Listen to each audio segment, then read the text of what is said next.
authentic content. We want to relate to the brand we are seeing online. And more importantly, we're all smartphone users in this room as well. And of course, it's important to share your opinion and feedback through content creation. Let's try this ourselves. So which content piece do you relate more to? Is it the one to the right or the one to the left? Anyone?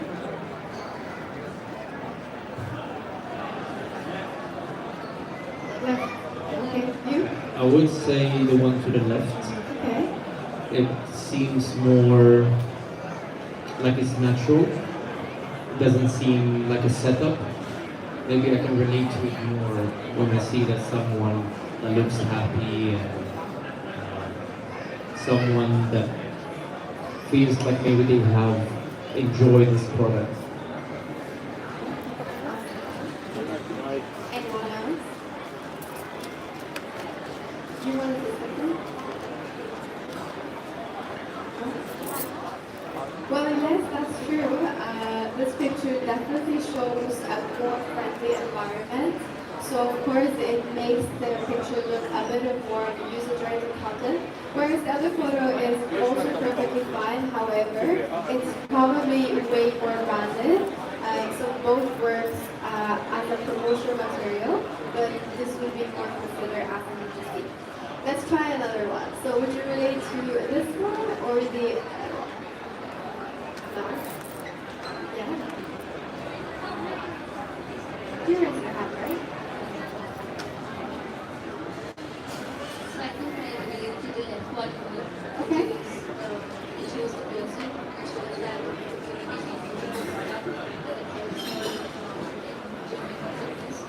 and there is the right one, it's basically just granting the product and showing it. It's just granting. The other one is influencing. Yes. Absolutely true. It shows that someone actually bought the product and have the product with them, and it's more genuine. Yeah, that's true.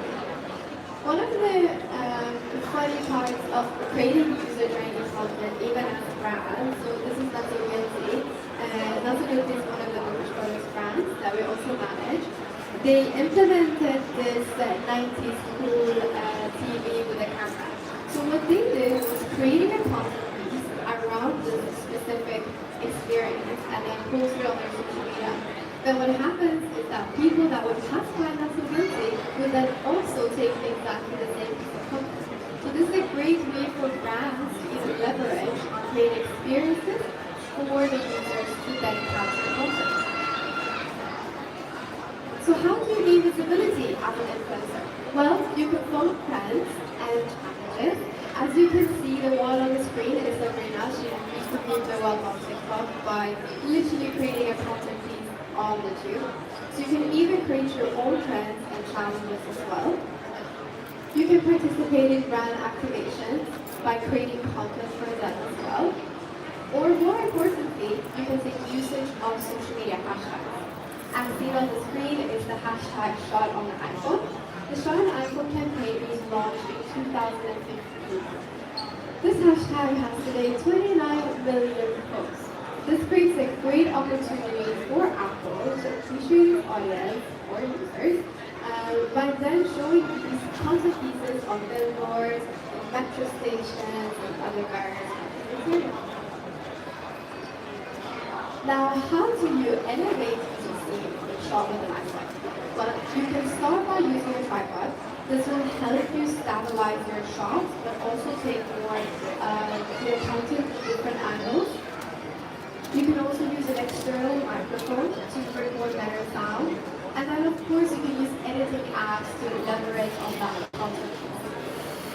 And of course, it's important to know that I mentioned in the ratios of the content that you're using. We recommend to use the 9:16 to fill the screen of the content piece you're creating. But then of course 4:5 works really well for Instagram. 1:1 is a square picture. And should you shoot anything horizontally, you want to shoot it by 16:9 and then post on platforms such as TikTok. And now Michael will take us through some tips and tricks when using your iPhone sure these tips and tricks will come handy for anyone out there.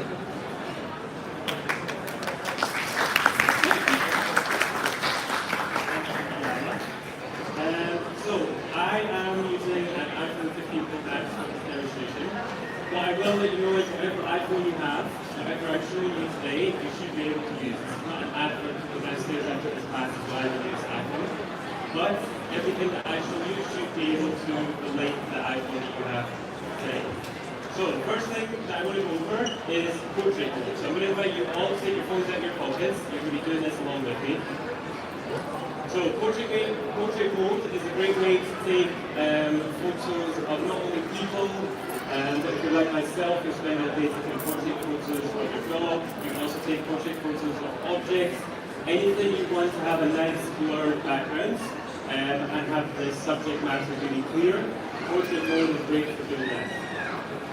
There's a few different options that you can choose from. My personal favorite is the natural light mode.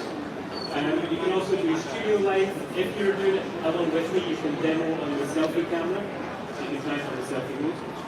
You've also got studio light, you've got contour light, which brings in a little light around people's faces, which makes the faces kind of appear more in the photo.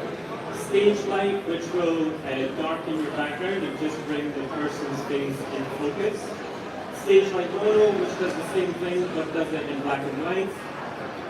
And you've also got high key light mono, which instead of a black background will give you a pure white background. Now along with this, you get options to choose different lenses. You don't always have to choose the 2x lens. You can capture here. I'm going to use Gala. Is that okay, Gala, if I use you as a model? Yes? So this is Gala at the 2x lens. I could also go a little bit further back if I wanted to capture more in my photograph, or I could go really zoomed in and get a really clear picture. So obviously on the Pro lens, it's 5x zoom, so it's zoomed in a bit closer there. Now, you can also control the level of blur behind your photo also. So if I just go back to Gala, up in the top right corner, I've got this F here. If I tap this, the iPhone automatically picks a level of blur which it thinks is good for the current environment that we're in, including lighting, things like that. So it's chosen 4.5. I can slide further if I wanted and put it to 1.4 and then the background is completely blurred out. Or I can scroll all the way to the F16 and just add a little bit of blur to my background.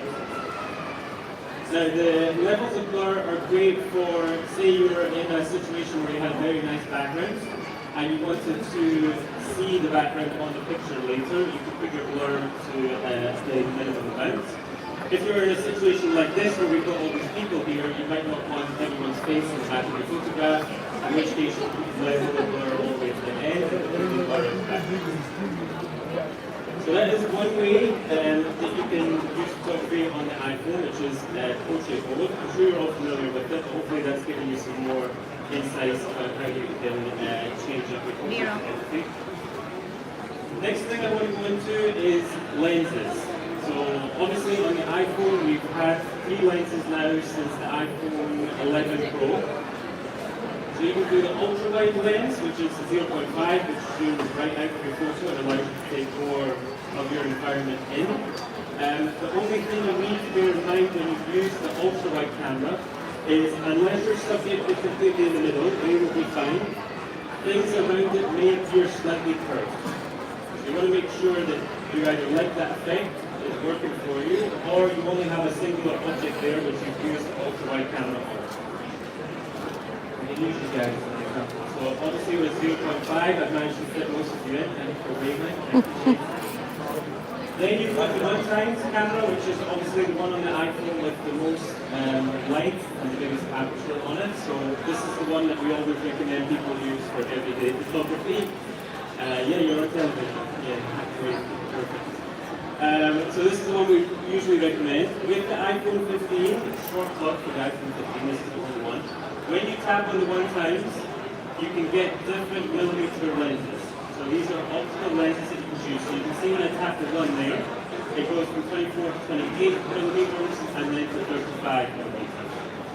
So that gives you a little bit more perspective in your photo. It allows you to play around with the composition and maybe include or exclude styles that you may not already have in your I'm going to choose a picture here now, so I'm going to zoom in even further. 2 times.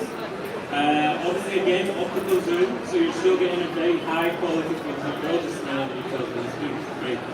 So you're still getting the exact same high quality photo you would in 1 times and 0.5 times lens. And then, depending on your iPhone, 2 will be the furthest you can go, or possibly 3, or you can go all the way to 5 times. He's hiding behind an iPhone. So you can get a high quality photo zoomed in at 5 times. Now, if I wanted to go further than this, I can go all the way on the iPhone Pro Max to 25 times, but that is an additional zoom. Now, if you don't know the difference between optical and digital, optical zoom still has the same high quality camera because each lens has a specific zoom in order to facilitate what you're trying to take. Digital zoom is something where the software and the phone do the zooming in for you. What happens here is, yes, you've managed to zoom in as far as you can, but you've lost some of the quality. So you want to be careful using digital zooms.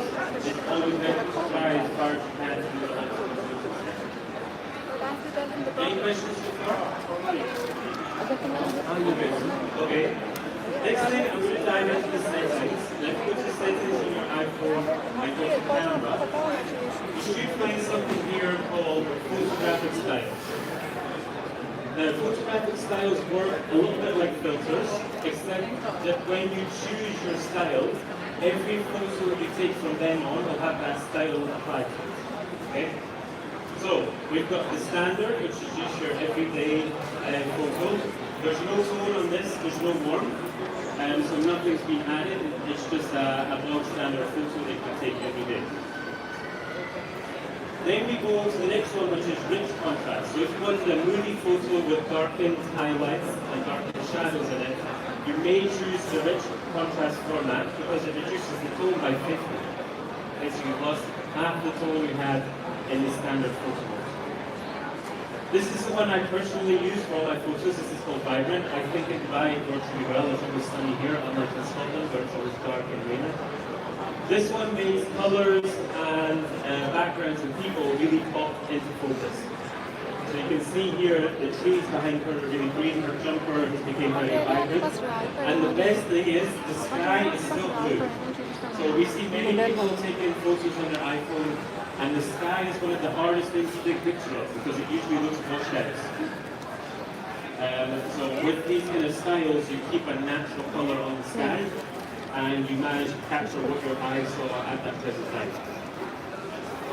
Then you can go into the warm and the cool styles as well. So warm adds a bit of an orangey tint to your photos, so you can see obviously it's added 50 warmth to each photo. Or you can go for the cool style, which has a bluer print to your photo, and that would be -50. Now, when you choose a style, so say I go with Vibrant, I'm going to say use Vibrant at the bottom.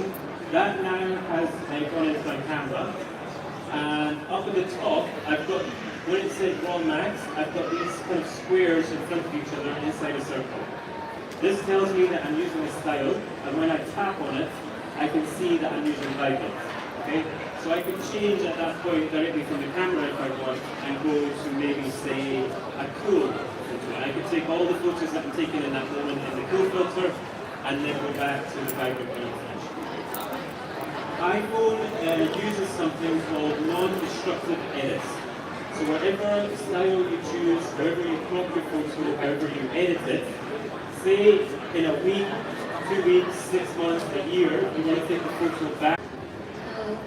So the raw photo, I believe it's more heavy in the size bit, and the JPEG is like a concise version, so to say.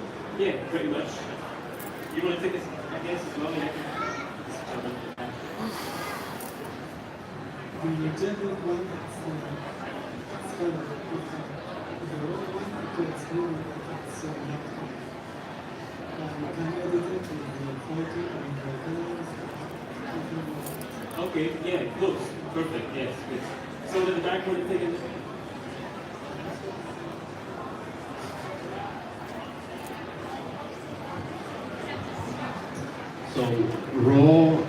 JPEG is the compressed version of the RAW. RAW is heavier, and JPEG doesn't have all the data.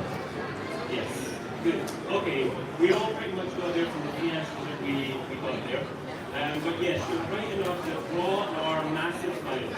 Okay, so people who use DSLR cameras, professional photographers, they shoot most of their photos in RAW. The reason for that is, whatever you saw at that moment, your camera captures exactly what your eyes saw. So there's no editing or processing done by the camera or by the phone. You just get an exact image of what you saw at that time.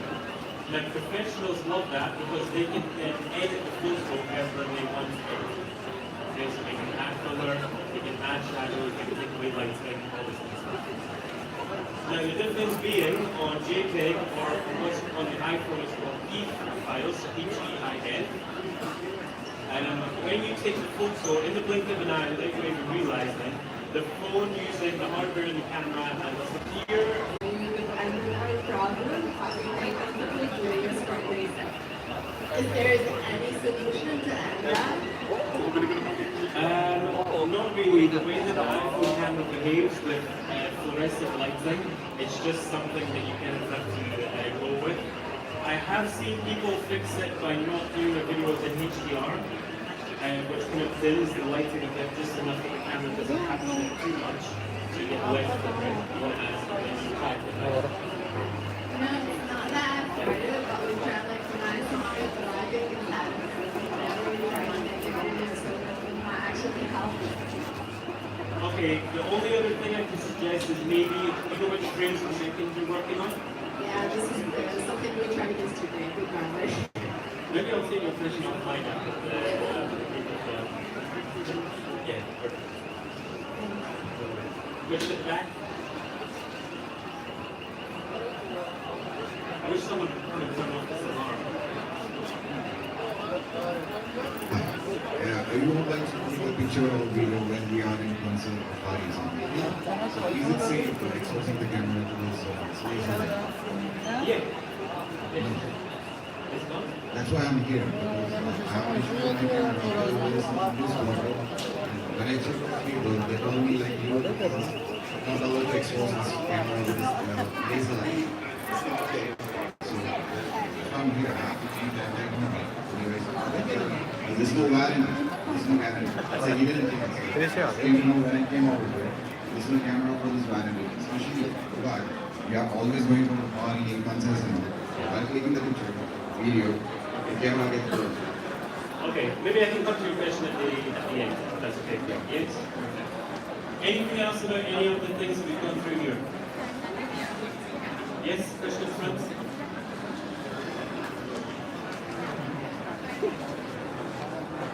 Could you go over the styles? I would see HDR, SDR, what's that?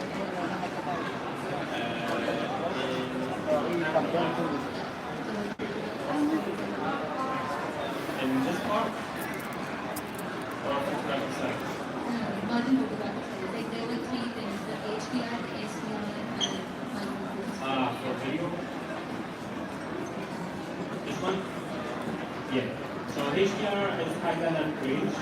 So essentially, as you're taking a photo or as you're filming, it's taking three of each shot. It's taking an underexposed, it's taking a normal exposed, and it's taking an overexposed version, and it's blending them together each time. So it's blending the best of the lowlights and the highlights to give you a bit of a pure view. SDR is just your standard dynamic range, so it's just your everyday videos. And then there's a little bio here to help me out with what all files are. But you can see here it's a format that takes more information in the file, so it provides more flexibility when you're editing it. So if you're using Pro Video Tools, you get a lot more flexibility when you're importing a video and you're editing. Log files though do take up more room on your device, so you be careful how much you store. That's it. Any other questions?